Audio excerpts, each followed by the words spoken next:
வணக்கம். சரியானதை செய்தல். நாம் இயல்பாகவே எதை நோக்கி ஈர்க்கப்படுகிறோம் என்றால், எளிமையானதை செய்தல் அப்படின்ற ஒரு நிலையை நோக்கி நாம் ஈர்க்கப்படுறோம். சரியானது செய்யணும் அப்படின்றத விட ஈஸியானது செய்வோம் அப்படின்ற நிலைக்கு நம்முடைய மனம் மிக ஈஸியாக போயிடுது. சரியானது கொஞ்சம் கடினமாகத்தான் இருக்கும்.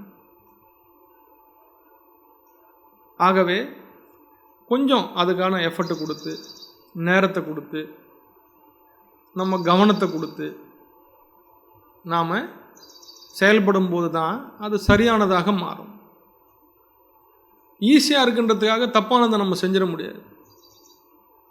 அதனால் நாம் ஈஸியாக இருக்கிறது செய்யணும் அப்படின்றத விட்டு, அதை தவிர்த்து சரியானதை செய்யணும் அப்படின்ற ஒரு எண்ணத்தை நம்ம மனசில் வளர்த்துக்கிட்டோம் அப்படின்னா நம்ம வாழ்க்கை மகிழ்ச்சியாக இருக்கும். நன்றி.